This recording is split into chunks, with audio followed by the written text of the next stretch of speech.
All right, we're live. Hello and welcome to another episode of Ringside Fracas. I'm your host Naim, and today I'm joined by Jide. Jide, how are you, bro? Well, I'm good, bro. How are you? Good, good. We've had a good weekend of fights. Yeah, quite exciting. Good quality fights this weekend or last weekend I just went. Yeah, it's been a good start to the year as well. We've had three dramatic main event fights in Smith Eubank, the Turby of Yard, and now obviously the fight that we're going to discuss this week, Mauricio Lara versus Leigh Wood. So let's get into it. As we know, over the weekend, Mauricio Lara knocked out Leigh Wood in the seventh round to win the WBA featherweight title. Um, what are your thoughts on that fight and what most thought was a brilliant fight? I want to get your thoughts on it, Jide. What did you think? Yeah, it was an amazing fight, man. One of the best fights this year. Obviously, the year's just started. I hope it's a trend for the year going forward, and essentially these are the sort of fights we get because that was a brilliant fight, man. It was back and forth. They were both throwing hard shots. You saw what it eventually transpired in the seventh round, in the second round. Like you saw when Mauricio Lara hurt Lee Wood and put him back, but also Lee Wood also in the first round, in the third round, in the fourth round, you could see he was putting it on Lara. Like it was a brilliant fight, man. It was brilliant. I had Lee Wood up a couple rounds going into that last round, and I feel like if he was a bit more disciplined, if he didn't mix it with Lara, he could have won that fight because I was saying Lara was getting tired. Like he was breathing heavy. Although people tried to disagree with that, he was breathing heavy. Like the pace of the fight was getting to him. He was throwing a lot of shots. It was a very hard fight.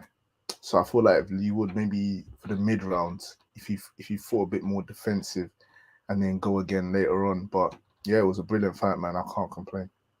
Yeah, Bad news for matching though.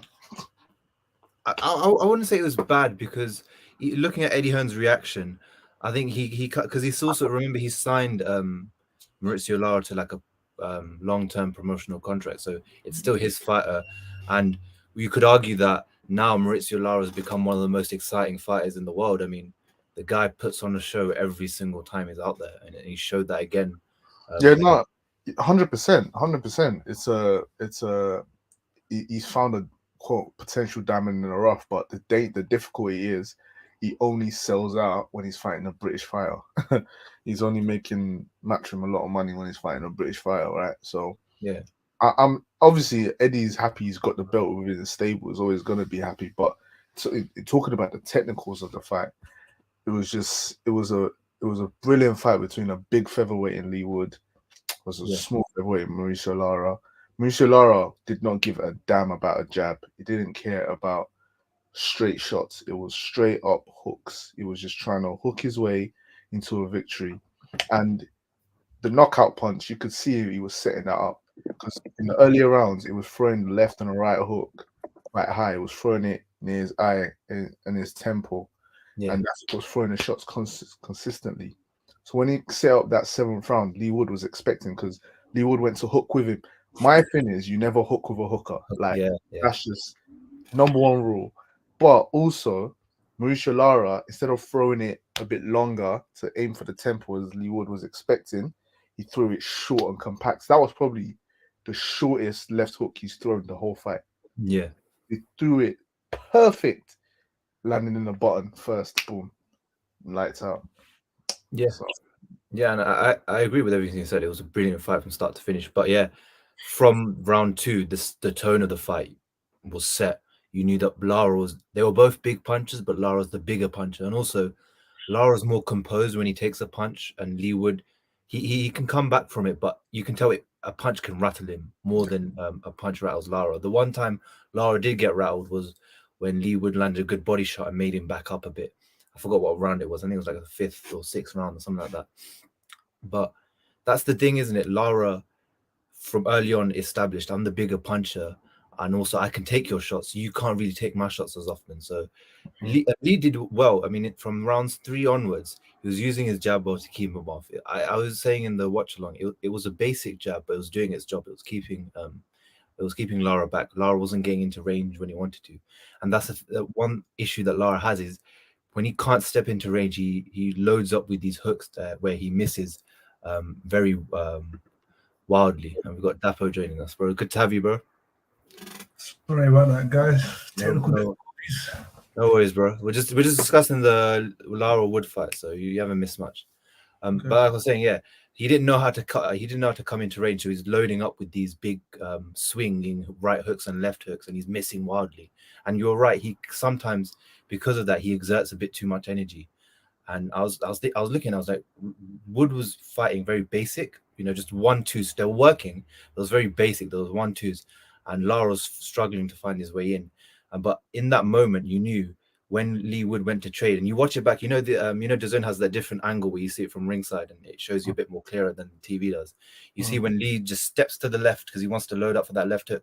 That's when it all went wrong because Lara notices that. And like you said, you never hook with a hooker because he's gonna come off better, and also that's a 50-50 exchange. And the guy with the bigger power, the guy that can punch harder, the guy that's used to throwing hooks like that, he's the one that's going to come off better every single time in those 50-50s. And I always wonder in Ben Davison, which we'll come on to the train and everything else, the stoppage as well, we'll come on to in a bit. In sparring and when you look at breaking down a fighter, you should have told Leigh Wood, don't hook with him, don't try to exchange punches with him because you know, you're not the bigger puncher with him, and you're very likely to get dropped because you saw the same thing with Michael Conlan when he got dropped against Michael Conlan.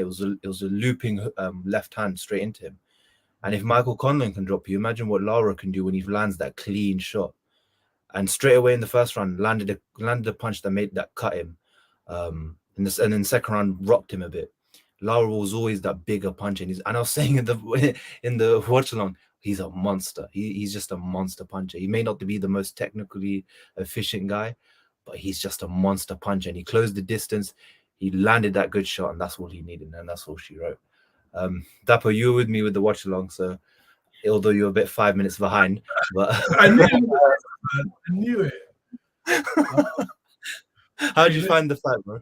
The stick didn't come through, but yeah, it was a sick fight. It delivered literally on every front. Although I didn't get my prediction right, I was still satisfied with the fight. I thought that I knew that Leigh would get in some trouble. I just thought he would be able to weather the storm and get to the end. So I had Wood on point, and he was doing exactly what I thought he was going to do. The fight was going how I thought it would go. I thought some trouble at the start, and then Wood gets into the rhythm of the fight, and then gets to the end. But like you said, Neem, this Lara guy's a problem, man. Like that is one punch knockout power, and yeah, it's right now. I'm looking at the division, and I'm looking at the fights that we have in the UK. I don't know if anyone stops that guy at the moment because he's just a hell of a puncher. I don't think they need to stop him. I feel like Conlan can beat him. Yeah. I feel like outboxing, innit? Yeah. Outboxing, man. I feel like Wood could have beaten him. And Wood, I don't count Wood as some extreme elite boxer. He's not that. Wood likes to mix it up, and that's what essentially cost him in that fight because he wants to mix it up. His DNA is to get inside, throw big shots, and he was doing well, man. Literally, he was doing well. But if he would have continued that momentum, it would have been a shutout almost because he was just taking round after round after round after round. Yeah. And you also have to remember with Leigh Wood, you've got a fighter that before the WBA title he was really struggling around British level. And then he had this big surgence against Zhu Chan and then Michael Conlan and then obviously into this Lara fight where he got himself onto the world level. And I think personally he's overachieved becoming a world champion. He's not the most technical boxer. He can punch hard. He's got grit. But there was nothing that stood out about him. Like Michael Conlan should have won that fight and he was outboxing Leigh Wood completely. But he just gassed out and Leigh Wood really showed his grit and came through that. And yet you like Jide says, he's not some elite technical boxer. He's basic. He does the basics well, but you can get to him, and Leigh and Lara showed that.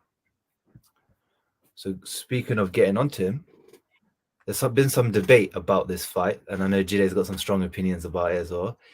So there's debate about whether the stoppage was good or not. Some say it was good, some say it's not. It's actually very divided on the internet. So I'll come to you first, Jide, because you're on one side of the argument. What do you think about the stoppage? It was a stupid stoppage. Simple as. I don't know what this new age. I don't know what fight has changed boxing fans to be a bunch of pussies who want fights to be stopped after the first sign of getting hurt. What the hell is this? We have seen loads of classic fights where the fighter that's hurt, with 10 seconds left in a round, yeah, has been given another chance. Give the guy a chance. That's all we're asking for. I'm not saying Leigh Wood is fucking prime Floyd Mayweather defensively that he can escape to the end of the round, but you don't know. We've seen guys get knocked out trying to knock out someone. Do you know what I mean?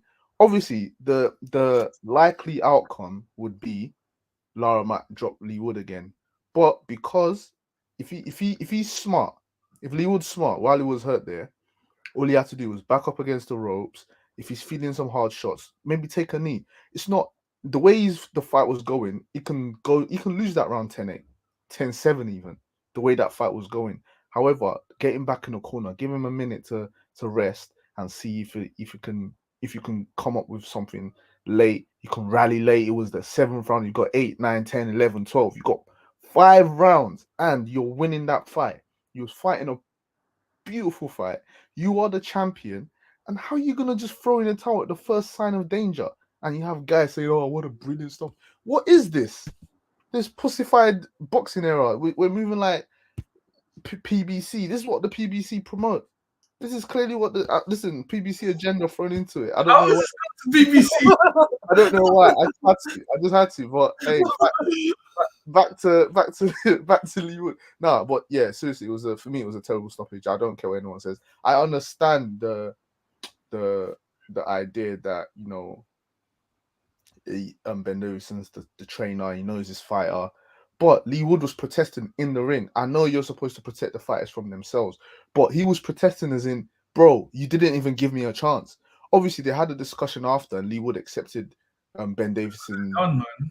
It was done. Ben Davison stuff, but exactly the fight. It's not like he's accepting it because he's happy about it, bro. Give me a chance. That's all he wanted. If I was Leigh Wood, yeah, I'd fire Ben Davidson. I swear to God, I'd fire him. You're gonna fire him before the fight anyway. You don't like Ben Davidson. That's the stoppage didn't change your opinion. Boy, I'd fire him like so quickly. I'd be like, why'd you do that? If there was 30 seconds left in the round, I understand. There's 10 seconds left. A shorter than a 10 count. All he has to do is run around the ring. And we know British referees are trigger happy and they would want to stop it anyways. I'd rather that. I would rather that than you throwing the towel at the first sign of danger of me being hurt.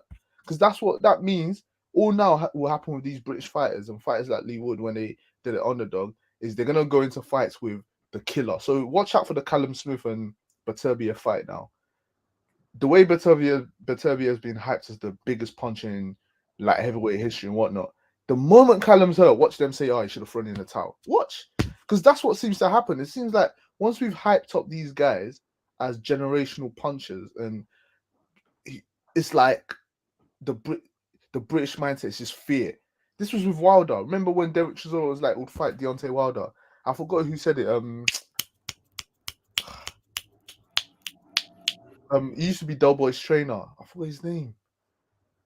But anyway, this guy must have said, Don Charles. Yeah, no, it wasn't Don Charles. It wasn't Don Charles. I think he's worked with him, wasn't his trainer. And I think he's just worked in the Winkelback gym. But anyway, what he said was, Doughboy better not go into that fight. Deontay Wilder will kill him or put him in a stretcher or something along those lines. Like he should run away from that fight because of Deontay Wilder as a puncher. Look at that. That's British mentality. You can sell fear into these guys. And once you've sold fear into them, they'll throw in a towel. If he was Derek Chisora's trainer in that sort of fight, the moment Derek's hurt, will throw in a towel. That's what these guys will do. Give these guys a chance. I'm not out here advocating for guys to get stretchered out. No. But if you're the champion, you're hurt, but you're not like the liberty. Like you can still stand up. Like I remember in the group chat, Seb said he didn't have his gloves up. I hope he watched that fight back because my man did this. Then the ref put his arm down, and then the towel came on, and the ref said, "Look, it's done." So the guy wanted to fight on, even though he was hurt. Give him a chance. He's champion. I'd even understand if it was challenger, but he was the champion. It's ridiculous to me. It needs to change, personally. You have to give these guys a chance. We would have never got a Pacquiao Marquez 4 if they threw in the towel in the first fight. Would have never got that because he got knocked down 3 times in that round. 2 were flash knockdowns and 1 was a hard knockdown. Imagine they threw in the towel. Imagine they said, "Oh yeah, man, Pacquiao's killing this guy," or they did a 3 knockdown rule. "Oh, get this guy out of here." We would have never got the full fight. So I don't know. These like now, yeah, you can get a Leigh Wood and Lara rematch, which would be exciting, but you don't know what would have happened in that first fight now. But anyway, that's my rant done. That was a good rant. Dapper, what do you think about the stoppage? You should have come to me first and let him cook. Huh? I said you should have come to me first and let Jada cook after. Nah, my thing is I'm not here to debate whether what the coach's job is, but it was 10 seconds. Like, this is a world title fight. I think British fighters don't know how to raise themselves to the occasion. Like, this is a big fight. It was a hard knockdown. It was really hard. What scared me was the way that Leigh Wood's neck bounced off the canvas when he dropped. So that's what I had my eye on. But I do kind of agree with Jida saying that if everybody had raised themselves to the occasion, that those 10 seconds could have made a massive difference. Like, he could have recovered. You know what I'm saying? He could have recovered in the corner. He could have. We don't know. Leigh Wood's been in the canvas before. Obviously, Lara is a bigger puncher than Conlan, but like we don't know. But it's done, and I guess they have a rematch clause. So that might be why Ben Davis was, thinking we can go again. Maybe there's some things that they got wrong on the night that he wants to fix, and he wanted to save him for another time. So I don't know, but it was 10 seconds, and then it's the 10 seconds that makes the difference for me. If it was any more, if it was like maybe 30 seconds, a minute left, then the stoppage makes sense to me personally. But 10 seconds is so minute, it's so small. You can hug for 10 seconds, you can run around for 10 seconds, you can do whatever and get a breather in those 10 seconds. So that was the only difference maker for me. Those 10 seconds were key. They could have made something up to fill those 10 seconds. Bro, 10 seconds and you get a 4-minute rest. Yeah. I've seen other fights come from worse. Bro, Wilder was getting flogged by Ortiz. They even cheated to give him more time to rest, but he got his rest. Fury Wilder 3, that first knockdown Wilder got him. Yeah. Body shakes. That knockdown was nasty. Bro. But he was given an opportunity to get back up. That's all these fighters need, man. And like you said, Leigh Wood's been dropped before. He's been hurt before. We've seen it. This is not new. And then the first sign of danger, I'm going to throw in a towel. They're definitely bought into that lore of Lara, though. They're bought into it. Yeah, that's what it is. They're bought into that hype. This is all hype.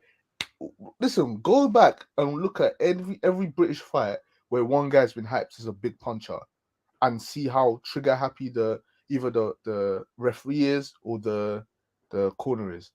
Every single time you hype some guy up as a massive puncher, they want to stop the fight. The first moment you're hurt, I want to save his faculties. Then I chose boxing. Forget my faculties. I'm the one that I chose to make money in this sport, and I know what comes with it. That's a fact. Boxing is a blood sport. Again, I'm not out here saying I'm a guy looking for guys to die in the ring and kill themselves, but boxing is a very dangerous sport. These guys know what they listen to Naeem's face. These guys know what they're getting themselves into. So if I'm putting my life on the line to fight, you have to give me a chance to get glory. You have to. You can't take that from me. Let me have my glory. If Jide was a promoter, he'd be like them emperors, in the gladiators. They go, "Did I kill him or not?" And then he'd do this, that, take him out. That would be him as a promoter. But I get both sides of the argument. I think I'm not disagreeing with the stoppage at the same time. Like, I'm okay with the stoppage. I'm not disagreeing with if someone thinks it's bad. I think if you look at the fight at the time, again, like Dapo said, his head bounced off the canvas. It was a hard shot that he took. Also, you have to look at, when I was looking back at it, his leg was kind of unstable when he was moving. Like he was there, but it was bending and it was kind of unstable. And then when they threw the towel in, he did protest, yeah. And then as they're going through the post-fight, whatever, fight's called off. He's in his corner and he's kind of unstable still. He's still not like balanced on his feet. And you have to remember 10 seconds for a guy like Mauricio. And the ref didn't do his job first. The ref didn't do his job properly. He should have got, especially after seeing that knockdown, he should have made Lara go back to his corner. He didn't. Lara was right behind him. Lara was literally right behind him, ready to just swing over him even. And he didn't make, in those situations, you should make Leigh Wood walk left and right to see. It's the same thing that Jack Reese did to to Tyson Fury. He made him move left to right because he wants to see if there's some imbalances in your, if you can walk properly or you're stumbling around. He didn't do that. For him, it was just quickly straight back into it because obviously as a British ref, sometimes what they do is they don't do it properly because it's the British champion. They want him to stay in there a bit longer. He didn't look at that. And for Ben Davison, it's a split-second decision. It's like you have a decision to make. You're seeing he didn't know there was 10 seconds on the clock. He even admitted he didn't know there was 10 seconds on the clock. He had to make a decision that in that moment. He's seeing Lara there. He knows how good of a combination puncher Lara is. He's studied Lara. He knows his fighter and he's also studied Lara. He knows what was probably going to happen in that situation and he made a decision. I can't knock him for that. If other people do, fair enough. I can't knock him for that. I think I'm knocking him. Yeah, I could tell. And also, one thing I have to ask is the people that come under scrutiny for their decisions, for their stoppages recently, was Tunde Ajayi and Ben Davison. Is it more that their decisions to stop the fight being scrutinized because of the people, or is the actual stoppage itself? Does that make sense? Because the people themselves, the trainers themselves, has also been scrutinized for years. I mean, Ben Davison, he hasn't got rid of those PE teacher allegations, and Tunde obviously with his stuff about Andre Ward and bigging up Yard and all that, and everyone getting I'm not really liking him.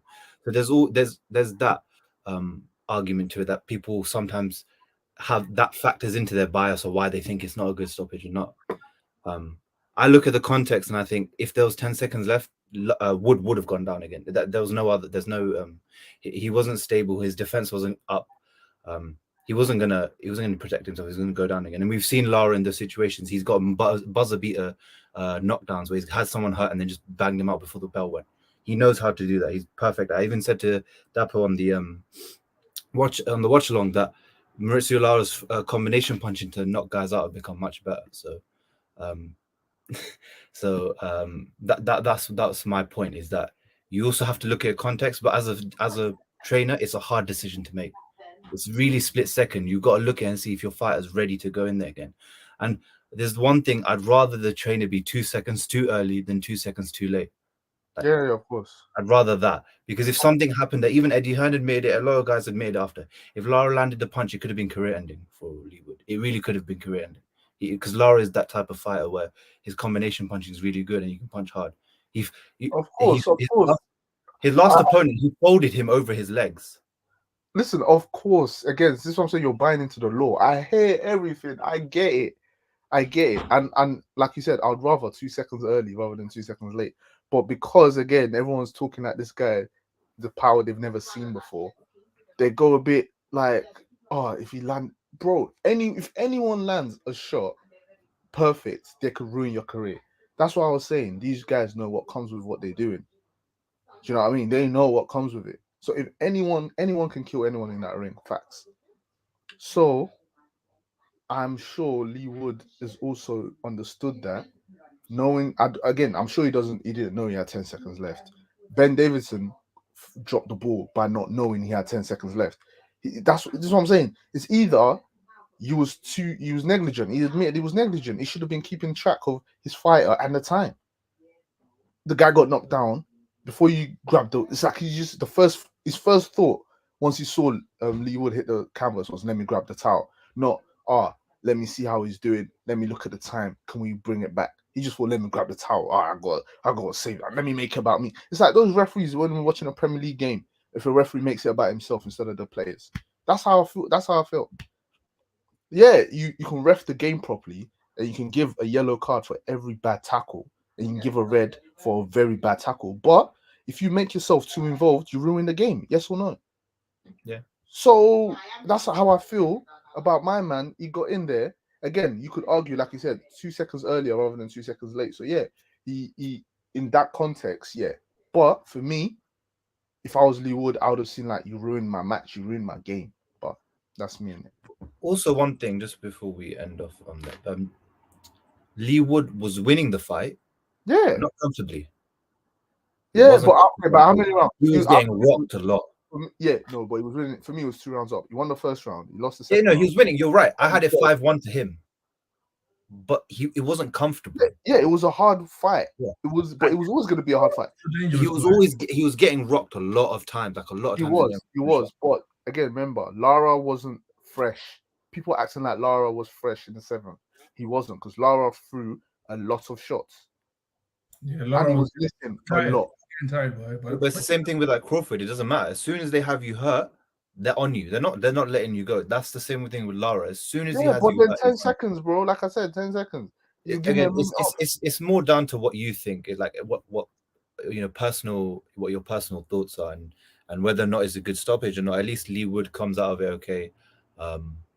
And if there's that's the next thing I wanted to broach is, does Leigh Wood, do you think, what's next for Leigh Wood and Mauricio Lara? What, if you were their manager or their promoter or whatever, what would you do next for Leigh Wood and Mauricio Lara? I'm gonna come to you first, Dapo. Run that back. ASAP. For Lara or Wood? For Wood, run Meaning, that back. like, if you were Lara's promoter, you'd run it back as well. Yeah, Okay. Because Lara knocked him out, so people are gonna buy into that. I want to see that again. And Wood, it can be a comeback story. It can be a revenge tour. Run it back, and Wood knows he can beat him. He was 5 rounds up. Tweak a few things, fix a few things. You know that power is there. People will buy into it again. Run it back. See, that's the thing. I don't know about.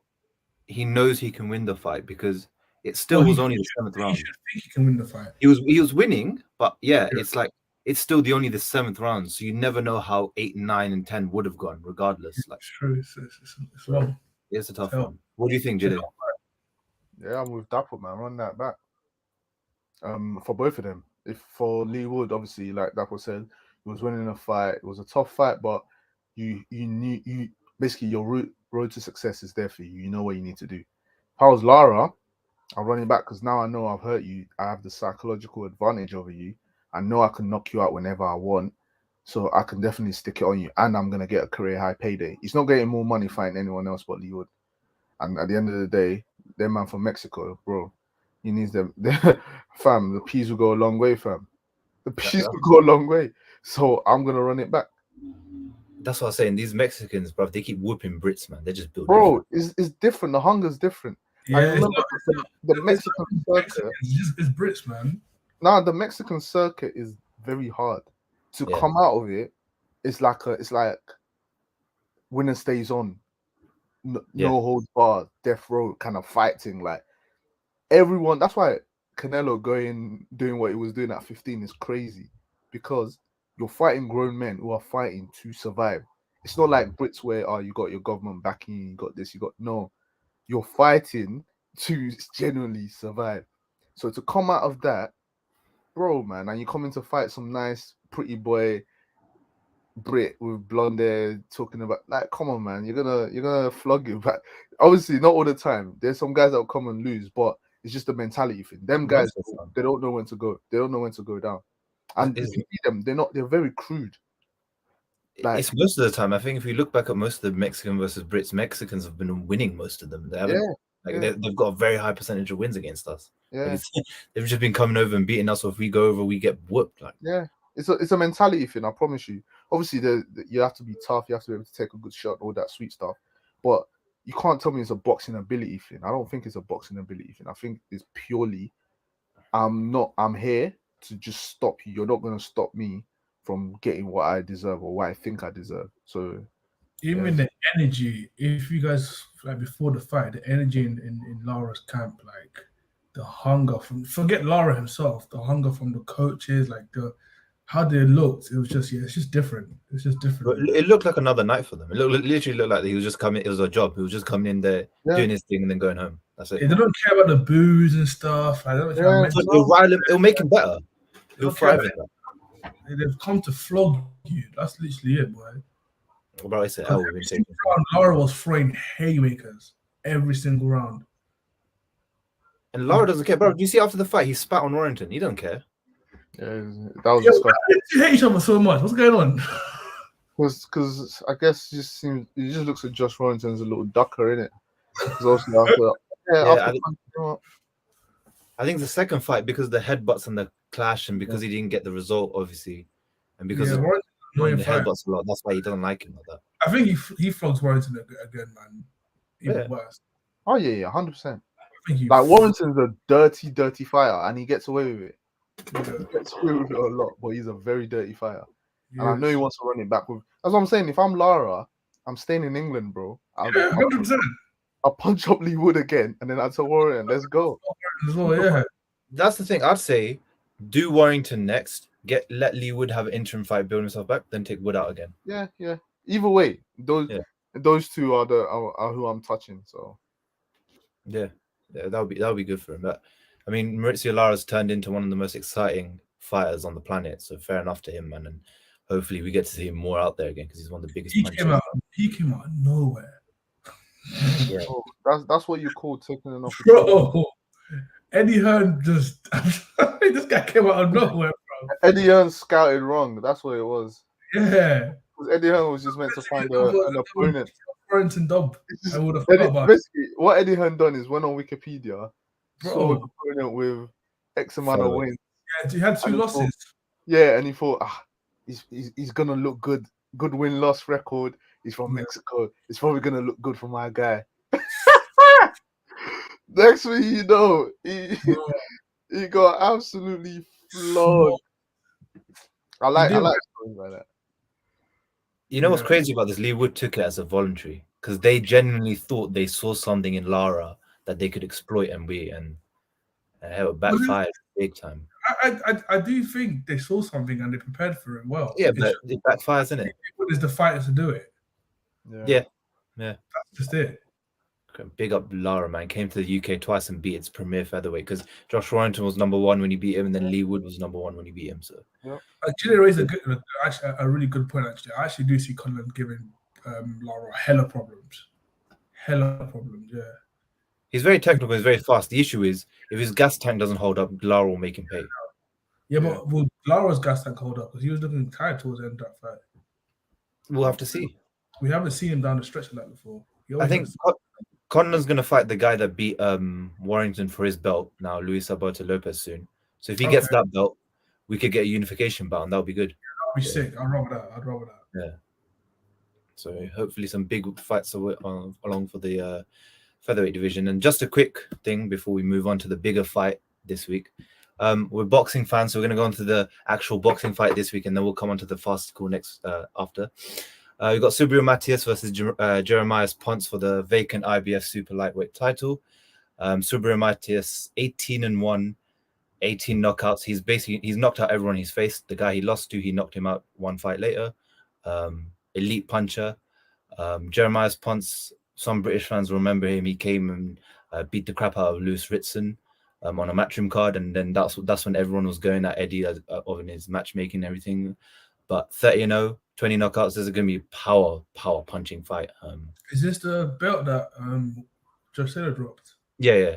Because he vacated all 3 except the WBO. So this is one of the. This guy on top of the world, boy. I don't know what happened for him to vacate. He was going to fight Catrol, then he didn't fight Catrol, so he just vacated because he was fighting. But even if let's say he beat Catrol properly and he moved up, he would have never fought Terence Crawford. No. The welterweight division is just so shit. So it was just nothing would have happened there for him. But yeah, his Catrol situation. If I was Josh Taylor, I'll move up because he clearly can't make the weight anymore. I just move up.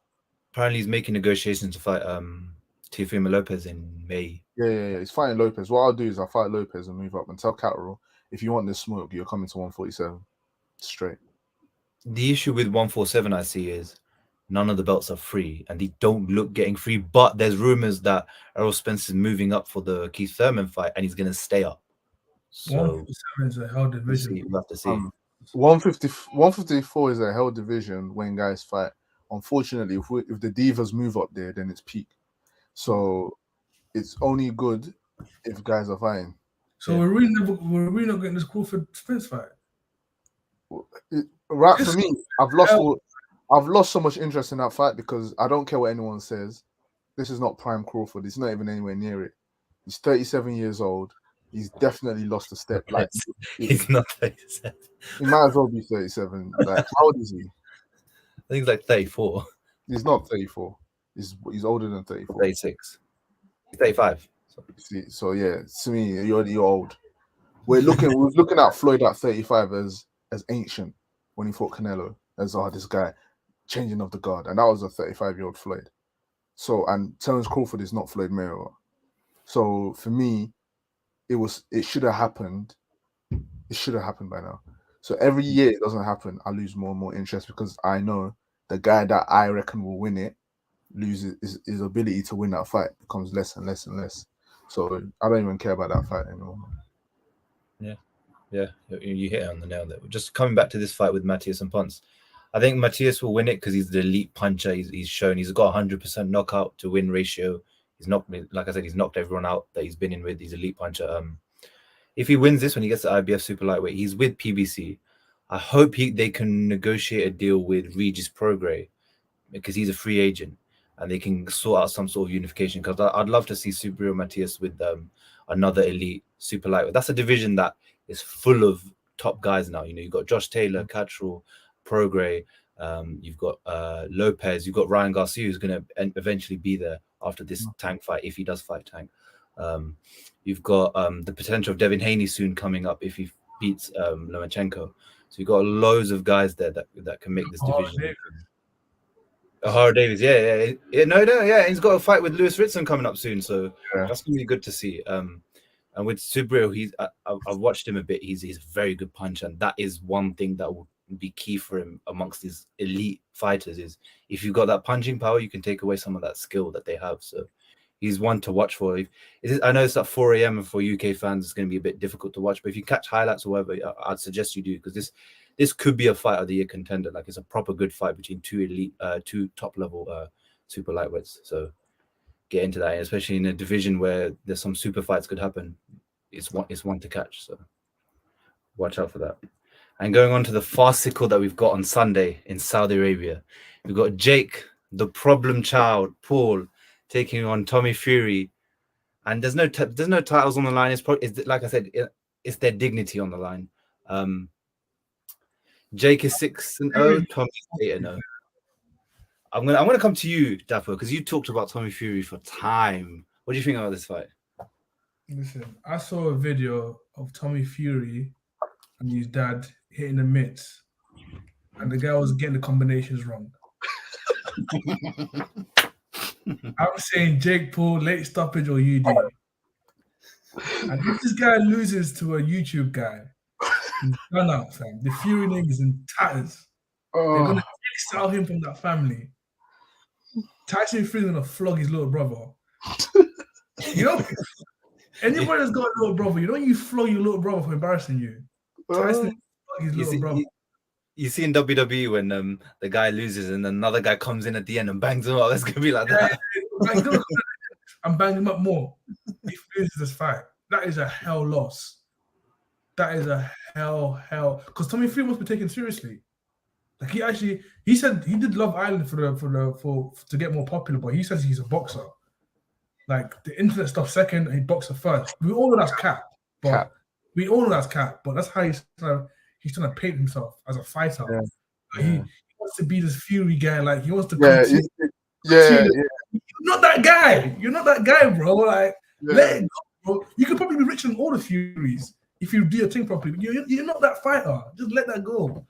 Let that dream go. He wants to really be the next Fury guy. Like it's just not gonna happen, bro.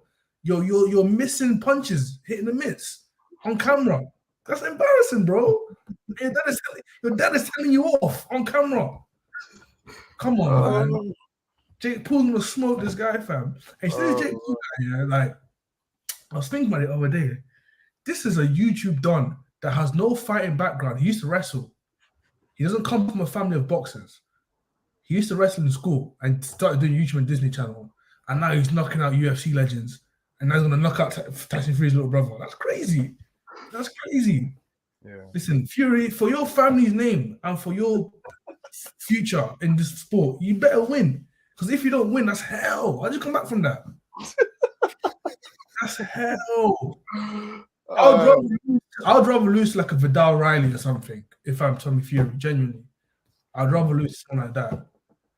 Yeah, but Vidal O'Reilly is actually legit. I mean, yeah, Pizarro killed him, man. Vidal will punch them all up. I'm just saying, I'd rather guys throw the dice for someone, one of them guys, and lose than lose to Jake Paul. It's crazy. Yeah. Jide, what do you think? Yeah, that was said legit 99% of what I want to say. You know that meme of that, like when you say, "Oh, he's not meant to be here," like the polar bear in freaking Texas. Oh, Arlington, Texas. Yeah. that is basically what we have going on here. Like Tommy Fury should not lose this fight. If he has anything about him, if he claims he's 10% of what he claims he is, if he's 10% of what he claims he is as a fighting man, I've been fighting since I was a wee boy. All that bullshit that they do. Yeah, fam. Yeah, all that bullshit. If they've got anything about him with his short legs and long arms, he should beat Jake Paul to a unanimous decision.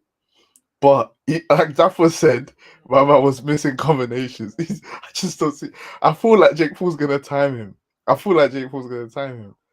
Like he should not. Tommy Fury should not lose this fight. But I feel the difference between him and Jake Paul is you have a guy who is actually serious about the sport or serious about fighting. Like I feel like Jake Paul actually likes fighting. He's genuine about fighting. I feel like Jake Paul likes to hurt people. Like he enjoys it. He enjoys fighting. If it's wrestling, MMA, or boxing, he enjoys it. But then you have Tommy Fury, who cares about image more than anything. Like, do you know when this thing was a wrap? When Tommy Fury fought that MMA don and couldn't get him out of there. Yeah. And was throwing bad combinations. That short. So this guy that he couldn't knock out. Yeah, this guy recently fought on KSI's Misfits card. He fought some like this guy's not a pro. He's just like he's like an amateur sort of fighter. He's like a dancer, I think. Yeah, like a dancer. And he lost. And he lost to that guy. Bro. The thing is, bro, people should have asked themselves, why is Jake Paul so excited about this fight? He's licking his lips. He's licking his lips. It made me, when Jake Paul was so excited to fight this guy, this is before we knew Tommy Fury was a proper bum. I was thinking, why is this guy so excited to fight you? There's something I'm not clocking. And then you see the fights he had, you see all these videos come out, then you're like, all right, it makes sense. Tommy Fury is just not serious about the sport. And I feel like he's got he's got a beautiful wife who's very successful. He should just focus on supporting them and being a good house husband. Well, you know, yeah. Big facts. This is super bro. She's the breadwinner, man. It's that, and you know what? It's 2020. There's nothing wrong with that. There's nothing wrong with that, man. So just support them, look after the baby, because I hear he likes partying instead of looking after the baby. Now, your wife is the one bringing the money, so you need to stay home, look after the baby, let her do her thing, go to spa. Like, I want her to go to the spas. I want her to go on holidays and do all them nice shopping trips. But you, Tommy Fury, if you lose this fight, stay at home, look after the kid. Forget about it, man. Forget about that, man. Get the camera, video the Fury cam and say, "Oh, you're fighting, man." You yourself are not a fighting man, but that is your future if you lose this fight. You know what? Future here. Do you know what's in this you should be cutting grass. You have no future here. You can never make it if you lose this. You can never make it. You're not Fury, bro. You can never make it. So yeah, those are my thoughts of the fight. He has to win. He has to. I think an issue as well. He doesn't have to hurt people. That's a big problem. Like, he doesn't have to win respect from fighters.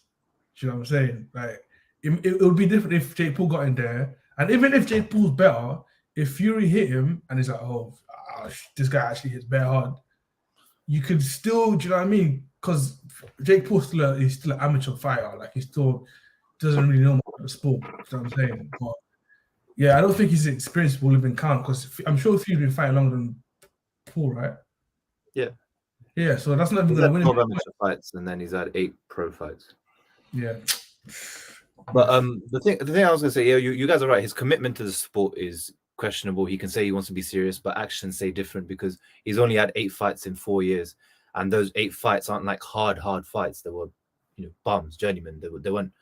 They were worse than bums, and yet he's fighting 8 times in 4 years. That's like you're not taking it seriously, but the skill differential should be on Tommy's side. All he has to do is just do a jab, a 1-2, and then just use his feet. I think that's what he's gonna do. Yeah, he needs that fury mentality of I need to win. It doesn't matter how I look, as long as I just win. I think that's what he's gonna do. It's gonna be if he wins, it'll be a very shit fight. No, I doubt it. I think he wants to make a statement, man. I think the only reason he makes a statement is because Jake gets into his head with all the your baby, your wife, all of this. When he gets out. Man was in the comments saying you're gonna watch your dad get knocked out. Yeah, like that stuff is gonna get into his head. He's gonna go for him. I'm telling you. When I saw him at the yard fight, I was like, this guy hates this guy, bro. Yeah, I hates him. He hates Jake Paul. He wants to punch him up. Facts. And that could be to his detriment. We have to see. But it's a fun fight. I can't lie. I can't wait. Yeah, I'm interested. I'm gonna watch it, innit? I'm interested. Because whoever loses, boy, you're gonna get cooked, boy. I just hope it's not one of them boring fights, man, that no one cares about. Yeah, Tommy just needs that mentality of I just need to win. However, look, even if people say, "Oh, he ran or he didn't do much," you win, you win. The whole point about this is just beating him and making him look like he shouldn't be like he's a novice, and that's all you have to do.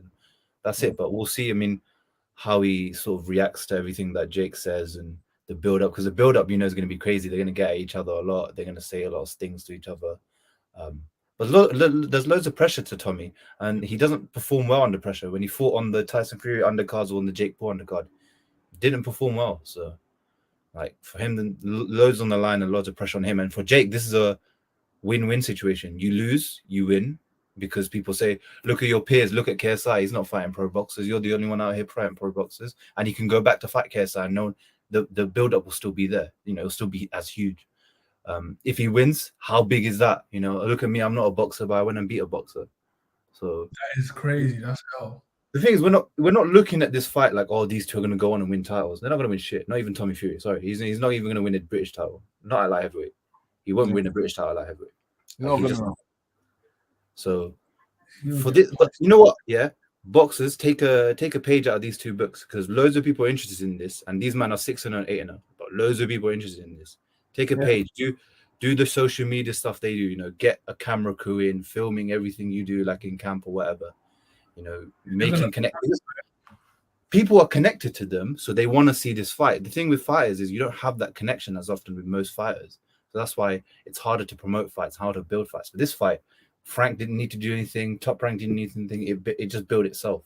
No, Jake built it. Jake built it. No, that's what I'm saying, though. They built it. They didn't need anyone else to build it. Yeah. And fighters themselves have to take it on themselves to build themselves.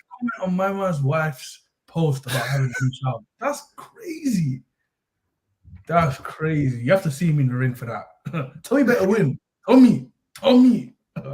He better win. I imagine Tommy or Jake would go on to fight someone like KSI after this. Yeah. I wouldn't be surprised. Makes sense, man. These are making money. Tommy. Proud of them. No, honestly, I wish I could be involved. These are making peas. Yeah, they are. But these lot are taking it seriously at the Jake Paul sides. They're taking it seriously. That's the one thing I said about the influence of boxing. Take it seriously. I have no quarrel. You can do what you want, but take it seriously. Don't take the piss and like not train or whatever and turn up and look like you've never thrown a punch in your life. Yeah. So, there's that. Anything else to add from you lot? We covered everything, yeah. Cool, man. So click subscribe, like, share, and comment on the video if you're watching on YouTube.